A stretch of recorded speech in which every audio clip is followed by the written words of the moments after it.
baca doa. Berdoa dimulai. Bismillahirrahmanirrahim. Rabbi shrahli sadri wa yassir li amri wahlul 'uqdatam min lisani yafqahul qawli. Raditu billahi rabban wa bil islami dinan wa bi Muhammadin nabiyya wa rasulah. Rabbi zidni ilman warzuqni fahman. Amin. Oke, coba diperhatikan semuanya. Ibu lanjut dengan absensi. Jadi semuanya harus perhatikan ya, ibu panggil absennya. Airil Ahya, Alif, Almira Dela Iksa, Arla Ariska Putri, Armisli, Aulia Fikri, Aura, Kairani Zahra, Sud Ayu Putri, Fahru Razi, Fitri Kadaya,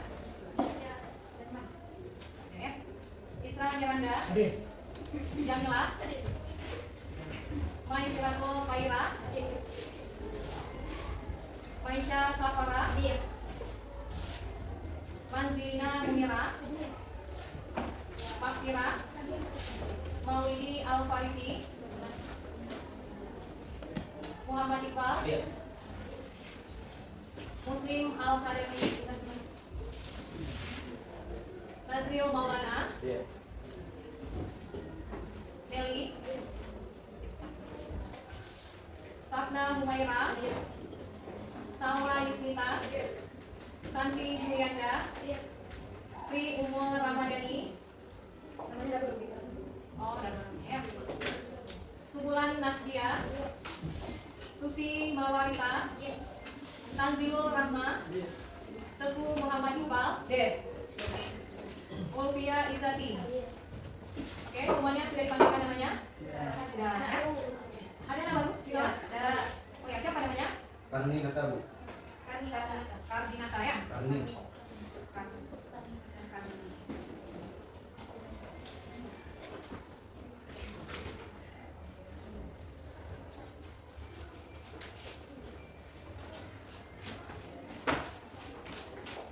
Baik, terima kasih. Selanjutnya kita lanjut ke pembelajaran hari ini ya. Oke, sebelumnya kalian asal sekolahnya ada yang dari SMP ya? Ada dari MSN ya. Kira-kira di SMP atau di MSN sudah pernah belajar tentang ilmu ekonomi? Belum. Di SMP sama di MSN ada nggak ilmu IPS? Ada. Nah, di dalam ilmu IPS itu ada mata pelajaran ekonomi. Mungkin kalian sendiri yang tidak menyadari bahwa di dalam ilmu IPS itu ada mata pelajaran ekonomi.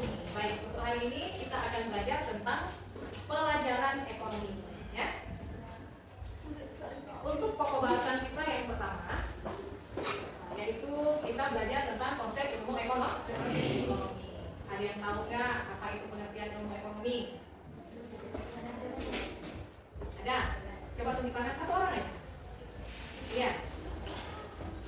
Ilmu ekonomi adalah ilmu yang mempelajari segala tingkah laku dan aktivitas manusia untuk melakukan sesuatu dengan sumber daya yang bebas. Iya, bagus sekali ya. Itu adalah pengertian ilmu ekonomi. Yang lain? Ada yang tahu? Tidak. Oke, kalau tidak ada, kita lanjut ke pelajaran selanjutnya, ya, kegiatan selanjutnya. Untuk selanjutnya kita akan memulai dengan kegiatan ini, kemudian pembelajaran apa yang akan langkah-langkah pembelajaran apa yang akan kita gunakan, ya. Kemudian ini akan disampaikan oleh Bu Rasmita. Ya, silakan Bu Rasmita dilakukan. Baik adik-adik, sudah siap belajar? Sudah. Pembelajaran kita hari ini yaitu mengenai konsep ilmu ekonomi. Nah, tujuan dari pembelajaran kita yaitu peserta didik mampu menjelaskan tentang ilmu ekonomi, dan yang kedua, peserta didik dapat menjelaskan sejarah ilmu ekonomi, dan yang ketiga, peserta didik mampu mendeskripsikan Tadi pun Nah, yang pertama itu pengertian ilmu ekonomi. Secara etimologi, ekonomi berasal dari bahasa Yunani yaitu ekonomi yang berasal dari dua kata yaitu oikos dan nomos. Oikos yang berarti rumah tangga dan nomos yang berarti peraturan, aturan atau hukum. Sederhananya, ekonomi adalah ilmu yang mempelajari cara manusia dalam memenuhi kebutuhannya dengan sumber daya yang tersedia. Nah, kedua yaitu pengertian ilmu ekonomi menurut ahli. Pengertian ilmu ekonomi tidak dapat kita sempitkan hanya satu transaksi kegiatan saja. Para ilmu ekonomi juga mendefinisikan bahwa ilmu ekonomi itu ada beberapa. Yang pertama itu menurut Adam Smith. Siapa membaca? Yang membaca pengertian menurut para ahli? Oh, kau baca aja. Ada? Silakan, sebenarnya. Silakan aja. Pengertian ilmu ekonomi menurut para ahli. 1. Adam Smith. Adam Smith mengatakan bahwa ekonomi ialah penyelidikan tentang keadaan dan sebab adanya kekayaan negara. Jain dan Hana di 2006. 2. JBC menyatakan bahwa ekonomi sebagai suatu kajian tentang peraturan yang bisa menentukan kekayaan. 3. Menurut J.S. Smith, ekonomi adalah ilmu praktis tentang produksi dan distribusi kekayaan. Jain dan Hana di 2006. Pengertian ilmu ekonomi menurut para ahli sama-sama berhubungan yaitu yang membahas tentang penyelidikan kekayaan, yaitu tentang tindakan individu dan sosial dan kesejahteraan material. Nah, selanjutnya yaitu bagian sejarah ilmu ekonomi. Yang pertama yaitu Xenophon dan Adam Smith. Salah satu karya pertama tentang ekonomi ditulis oleh Xenophon yang hidup sekitar 350 tahun. Karyanya adalah Economicus yang berarti manajemen rumah tangga. Isinya dialog Socrates dan Pythagoras mengenai peraturan manajemen rumah tangga termasuk pembagian pekerjaan dan pentingnya pendidikan bagi semua anggota rumah tangga. Nah, ilmu ekonomi kemudian juga berkembang. Posisi ilmu ekonomi ini sebagai ilmu pengetahuan yang sangat penting, khususnya setelah penerbitan buku The Wealth of Nations oleh Adam Smith pada tahun 1776. Nah, setelah penerbitan buku The Wealth of Nations, munculnya berbagai pemikiran yang mengembangkan ilmu ekonomi. Sejak terbitnya buku yang diterbitkan oleh Adam Smith ini, maka ilmu ekonomi ini sangat penting. Yang kedua itu perkembangan ilmu ekonomi itu mencakup ekonomi makro dan ilmu ekonomi mikro. Makro ekonomi ini melibatkan ekonomi secara luas, baik nasional maupun internasional. Nah, pada bagian kedua yaitu ada sejarah mengenai barter dan uang. Sebelumnya ibu mau tanya, ada yang tahu apa itu barter? Apa? Menukar apa? Barang. Menukar barang. Menukar barang dan barang. Oke, bagus. Salah satu konsep penting dalam sejarah ilmu ekonomi yaitu barter. Barter adalah perdagangan dengan saling bertukar barang. Praktik ini dilakukan karena manusia tidak dapat memenuhi semua kebutuhannya sendiri. Pertukaran barang dengan cara barter efektif terjadi saat manusia tidak lagi mengandalkan kegiatan berburu mudah memulai diterapkan untuk bercocok tanam dan beternak. Nah, pada barter ini orang ini melakukan transaksi bertukar barang antara barang. Contohnya seperti jika seseorang memerlukan beras, tapi orang ini tidak ada beras, maka ada yang seseorang lagi dia memerlukan ayam. Berarti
dilengkapi.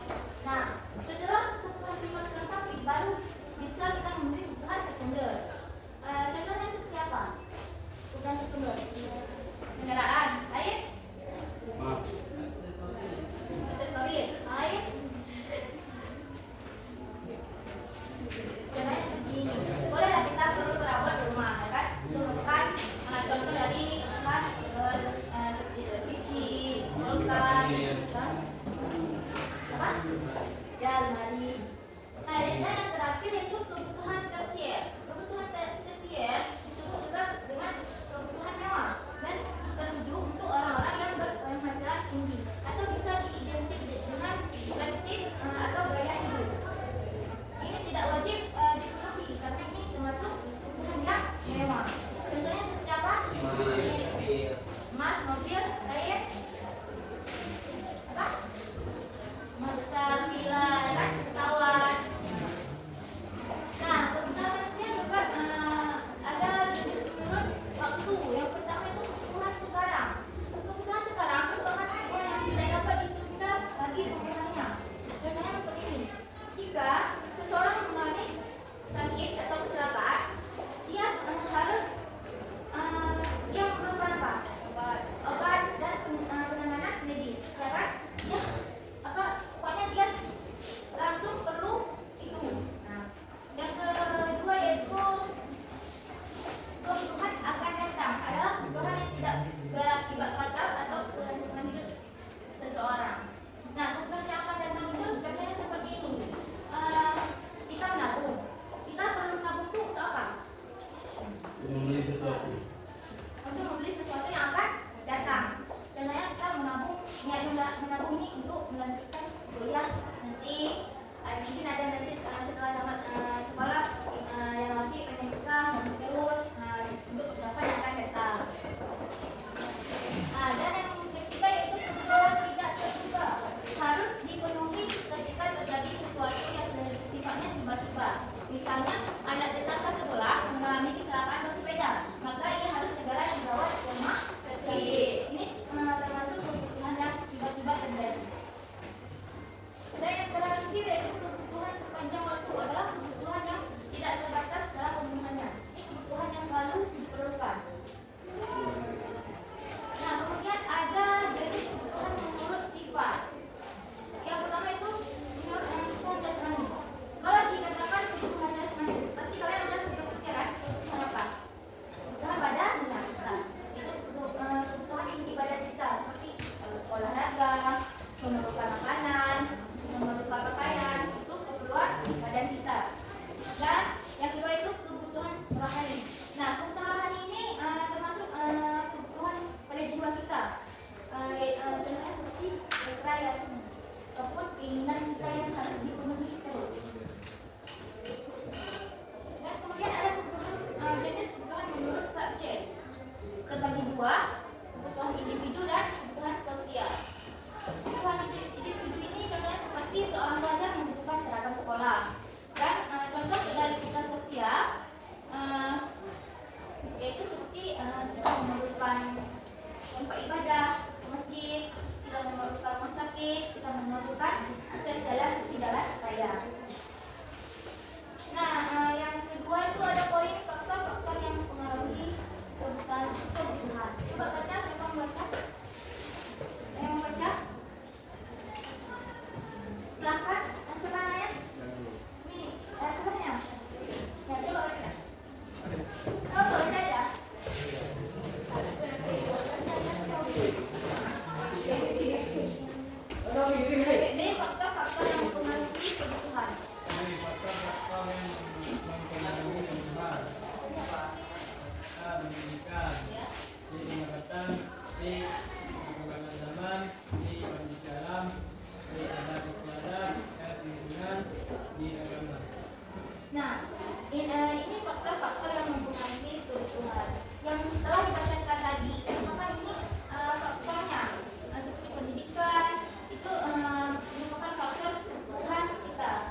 Ini